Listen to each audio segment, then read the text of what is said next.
বন্ধুরা, আজ আমি আপনাদের সঙ্গে খুব সাধারণ একটা রান্না শেয়ার করতে যাচ্ছি। আমি আপনাদের সঙ্গে শেয়ার করছি পেঁপের ভর্তা।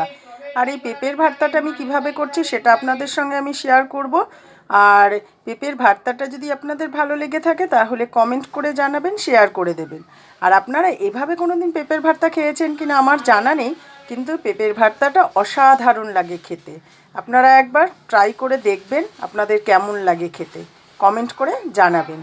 চলুন আমি এবার চলে যাচ্ছি রান্নাতে। কিভাবে আমি পেঁপের ভর্তাটা রান্না করছি সেটাই আপনাদের সঙ্গে আমি শেয়ার করব। হ্যালো বন্ধুরা, আজ আমি আপনাদের সঙ্গে খুব সাধারণ একটা রান্না শেয়ার করতে যাচ্ছি। রান্নাটা হলো, আমি পেঁপে দিয়ে আপনাদেরকে দেখাবো। পেঁপেটাকে আমি একটু বেশ ভালো করে সেদ্ধ করে নিয়েছি, যাতে পেঁপেটা রান্না করতে করতে ঘেটে যায়। আপনারা এটাকে পেঁপের ঘন্টও বলতে পারেন বা পেঁপের মন্ডও বলতে পারেন। এবার আমি কড়াইয়ের তেলটা দেখুন গরম হয়ে গেছে। এইবার আমি কিছুটা ছোলা সেদ্ধ করে নিয়েছি। এইবার ছোলাটাকে কি করছি, আমি গরম তেলের মধ্যে কিন্তু দিয়ে দিলাম। গরম তেলে দিয়ে দেওয়ার পর আমি একটু নেড়েচেড়ে ছোলাটাকে একটু ভাজতে সময় দেব। আমি নুন দিয়ে সেদ্ধই করে নিয়েছি। এবার আমি ছোলাটাকে একটু ভেজে নিলাম। ভেজে নেওয়ার পর আমি দিয়ে দেব আদা, পেঁয়াজ, রসুন, টমেটো, কাঁচা লঙ্কাটা আমি পেস্ট করেই রেখেছি, সেটা আপনাদের সঙ্গে আমি শেয়ার করলাম। দিয়ে এবার গরম তেলের মধ্যে বেশ ভালো করে নেড়ে একটু কষতে সময় দেব। এরপর আমি দিয়ে দিচ্ছি পরিমাণ মতো নুন আর দিয়ে দেব হলুদ। তারপর আমি এটাকে বেশ ভালো করে কষিয়ে নেব।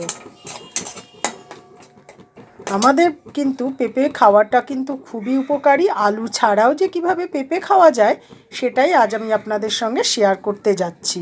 সুন্দরভাবে মশলাটা কষানো হয়ে গেছে, তেলটাও ছেড়ে দিয়েছে। এইবার আমি দিয়ে দেব সেদ্ধ করা পেঁপেটা। পেঁপেটা একটু বেশি করে সেদ্ধ করে নেবেন, তাতে ভালো লাগে খেতে। এবার আমি কড়াইতে নাড়তে নাড়তে পেঁপেটা কিন্তু মশলার গায়ের সঙ্গে একেবারেই একসঙ্গে মিশে যাবে। আমি একটু কষতে সময় দেব পেঁপেটা দিয়ে।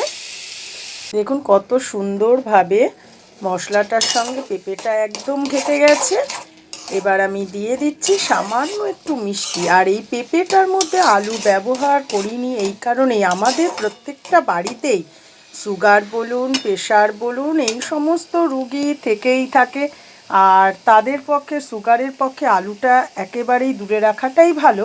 তাই জন্য আমরা পেঁপেটাকে যদি এভাবে রান্না করে খাই তাতে কিন্তু কোনো অসুবিধাই নেই। আর খুব বেশি মশলাও আমি ব্যবহার করিনি। এরপর আমি দিয়ে দেব সামান্য একটু মিষ্টি। আপনারা যদি মিষ্টিটা অপশনাল যদি মনে করেন দেবেন, নইলে না দেবেন, তাতে কোনো অসুবিধা নেই। আর আমি ওপর দিয়ে ছড়িয়ে দিচ্ছি কিছুটা ধনেপাতা। এইভাবে আপনারা পেঁপেটাকে রান্না করে খেয়ে দেখুন কেমন লাগে। আমরা তো পেঁপের তরকারি আলু দিয়ে খাই, চিকেনে পেঁপে খাই, পেঁপে আমরা অনেক কিছুতেই খেতে পারি, দারুণও লাগে খেতে। কিন্তু আপনারা এইভাবে একবার পেঁপেটাকে করে খেয়ে দেখুন কেমন লাগে। যদি ভালো লেগে থাকে কমেন্ট করে জানাবেন।